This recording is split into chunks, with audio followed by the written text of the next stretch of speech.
y'all, welcome back to the garage.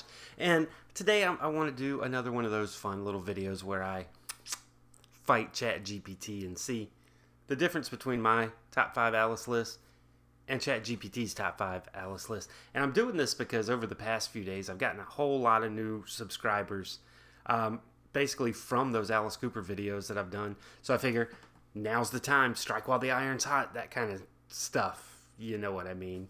So that's what we're going to do. We're going to go over to the computer in just a minute, and we're going to take a look at what ChatGPT says is the top 5 Alice Cooper albums, and then what I say. And I've already done my Alice Cooper album ranking, and you'll see it somewhere. And if you want to see, you know, where the rest of the catalog stands for me, you can just, it'll be linked up there. So now, before we do that, don't forget, it's YouTube, like and subscribe, all that stuff. And also, I want to say, I started a Patreon a week or so ago, and I haven't really talked much about it, but somebody asked me about it, and so I started one. And I want to say thank you to the couple of people that have already jumped in there, and you're going to see these names a lot, as long as they, you know, stick around. But yeah, we got Molly, we got Lydia, and we got Rocio. Hopefully that's how you say it. Thank you guys, and hopefully you'll have some company soon. But now, let's head over to the computer and take a look. It's time to fight ChatGPT. So yeah, here we are back over at the computer, and we're going to take a look at what ChatGPT says is the top 5 Alice albums versus mine. Okay? And so here's the prompt I gave. Give me your top 5 Alice Cooper albums in reverse order from 5 to 1. Give reasons for each selection and 2 standout tracks per album. Then give a few honorable mentions, right? Just like we did with Kiss. And so it says, all right, you're asking for something I love. Let's get to it. Here are my top 5 Alice Cooper albums, ranked 5 to 1, reverse order, with reasons and standout tracks. I'll also throw in some honorable mentions at the end because Cooper's catalog is stacked. See, even ChatGPT knows there's a lot of good Alice stuff, right? So let's see. Let's go ahead and take a look at number 5 and see what they've got.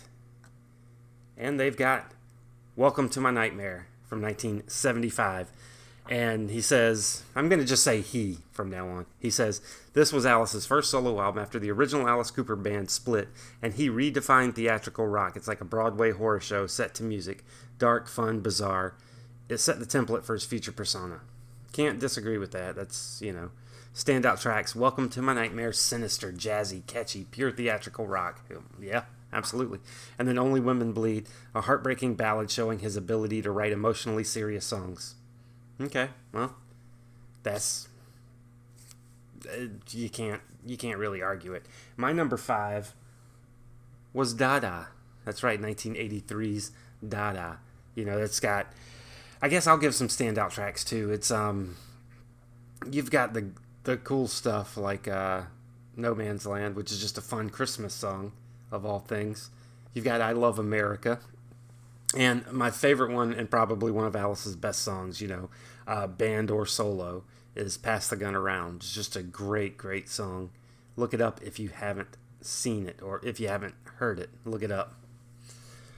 So yeah, number 5, Welcome to My Nightmare.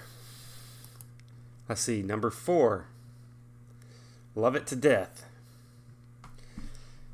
This is the album where Alice Cooper really became Alice Cooper. Their garage rock chaos was sharpened into focused, dangerous rock. It's the real start of shock rock as we know it. Yep. And it didn't mention, but Bob Ezrin. Huge part, huge reason why.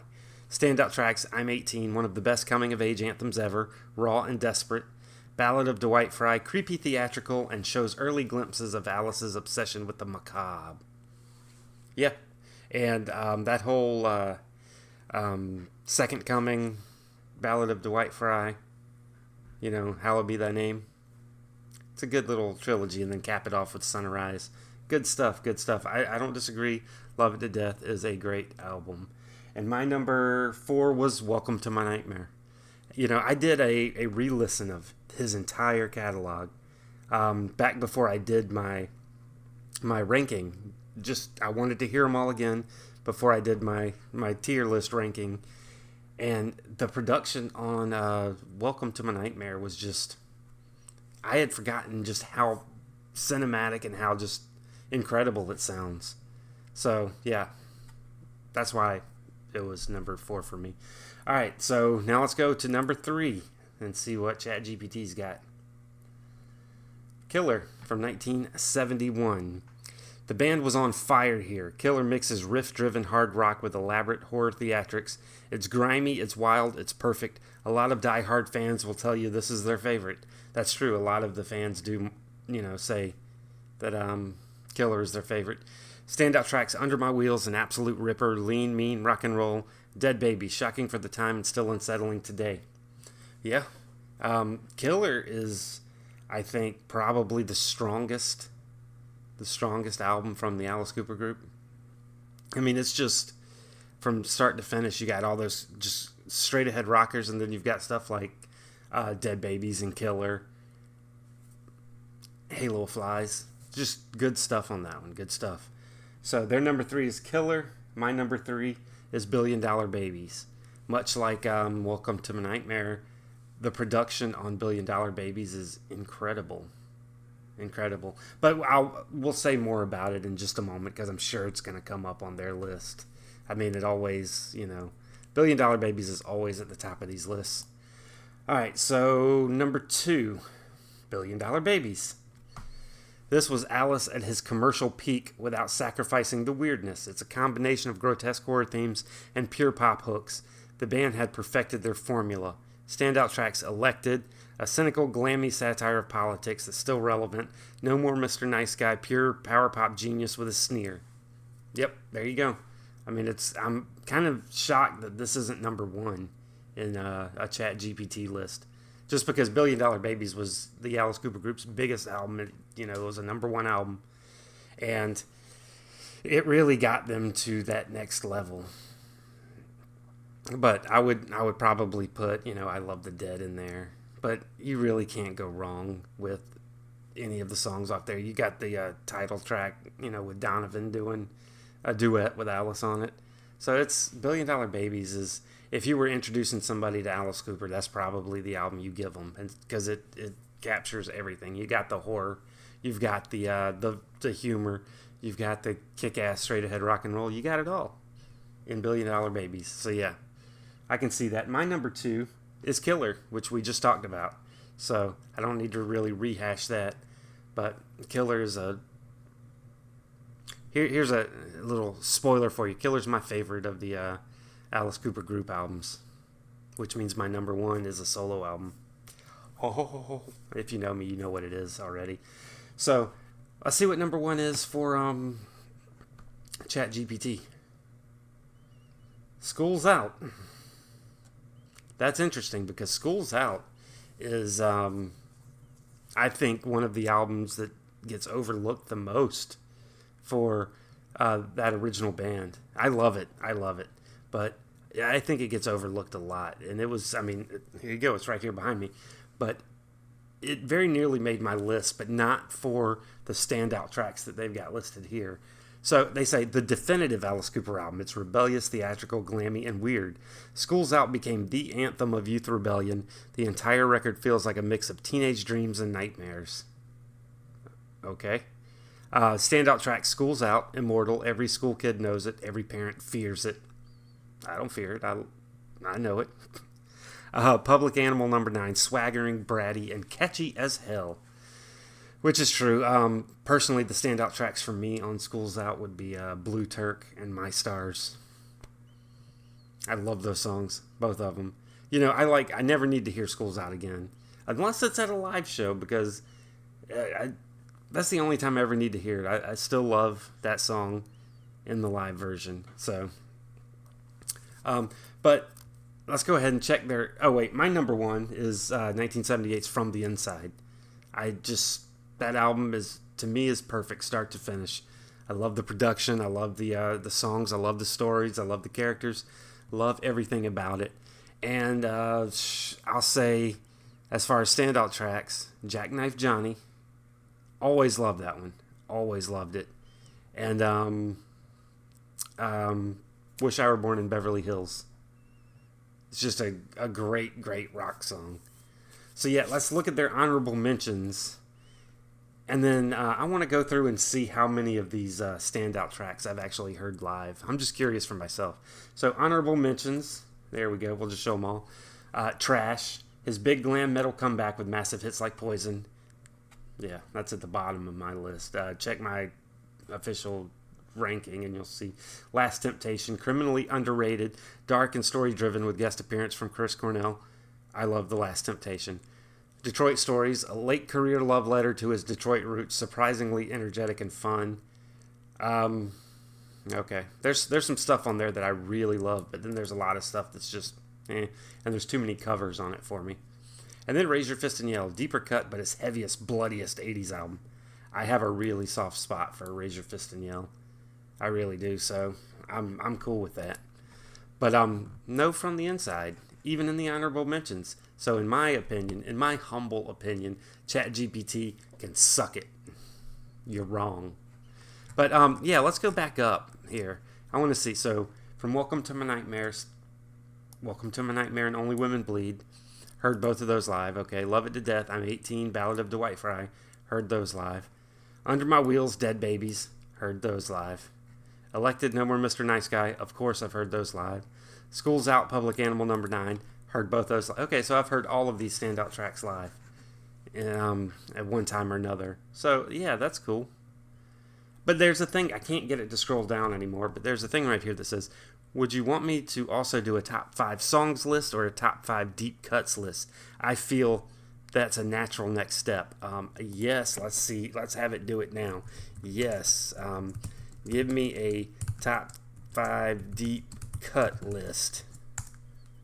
And let's just see. Yes, I love that you asked that. All right, here's my top 5 Alice Cooper deep cuts. Tracks that hardcore fans know and love, but casual listeners might have missed. I'll keep the vibe raw and give you a little blurb for each. Okay. I'm cool with this. Let's see what's going on here. And we'll also, as we go, see how many of these I've heard live. So Pain from Flush the Fashion is a fucking great song. Weird New Wave Alice at his strangest. Pain is sinister, quirky, and surprisingly catchy. It shows he could mutate his sound and still stay twisted.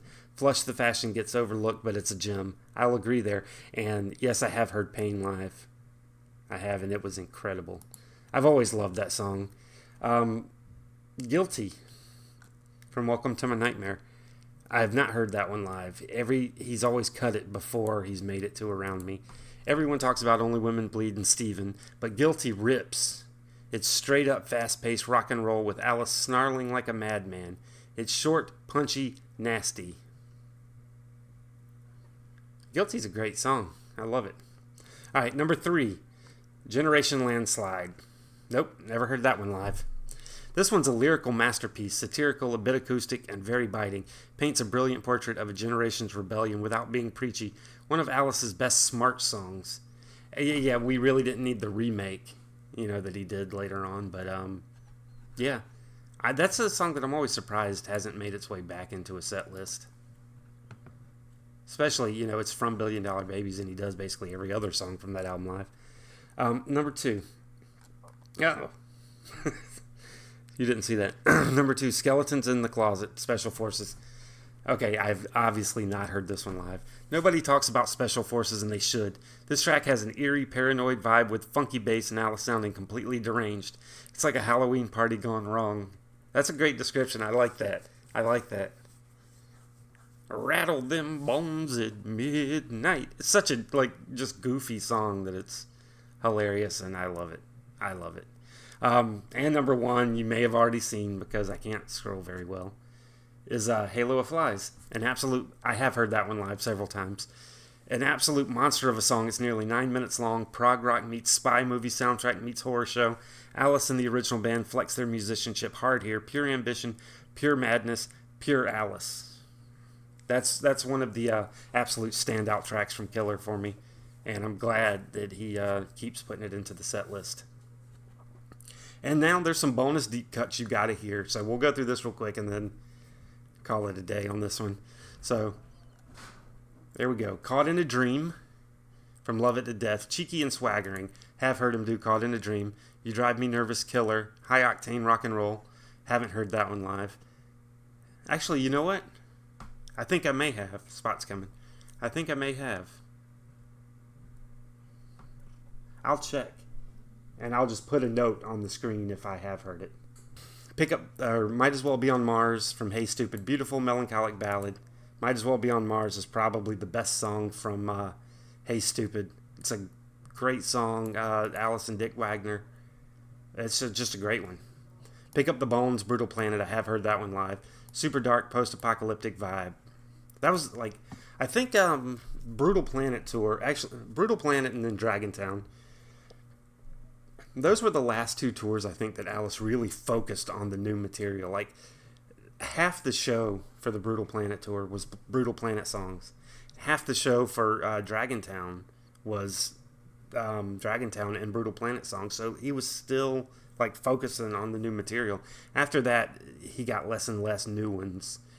But, you know, hey, this is what it is. You got to do what you got to do. And the final one, Pass the Gun Around, I've already talked about. Haunting and almost painfully real. One of the best songs Alice has ever done. There's another thing. Would you want me to also do a top 5 most underrated Alice albums next? Sure. And then I'm not going through this one like that. I just want to see what he's going to say. All right, Flush the Fashion. We're not going through all of it. Last Temptation. Dada finally gets a little bit of love. Special Forces. And then Brutal Planet. I don't think Brutal Planet is very underrated. A lot of people love that album. All right, bonus nearly underappreciated album. Zipper Catches Skin, Along Came a Spider. No. My least favorite Alice album. It's awful. Dirty Diamonds is a great album. Weirdest songs. We could do this all day, so I'm not going to do it anymore. So, yeah. ChatGPT's list. You see where each of us stand. What do you think? Who's got the better list? Let me know. I think ChatGPT may have it in this case as far as what most people think. But yeah. What's your top 5 Alice albums? Let me know. And now, let's head over to the outro. And so there you go. The differences, they're not much, but you know, there's a couple of big differences between my list and ChatGPT's list. I think ChatGPT's list is probably more reflective of what most people would say, but that's the beauty of music, man. It's always subjective. You love what you love, and that's what it is. But anyway, we're going to do another one. I'm going to try to do one of these each weekend, and now that I've got Kiss and Alice out of the way, we'll start going into other bands that I haven't already done a full breakdown of. So if you've got any suggestions of a band you want me to fight ChatGPT over, let me know, and we'll do that. And once again, thank you to the Patreonies. Patreon.com/side4music. If you want to become one, I'll see you next time. Y'all stay fresh, cheese bags.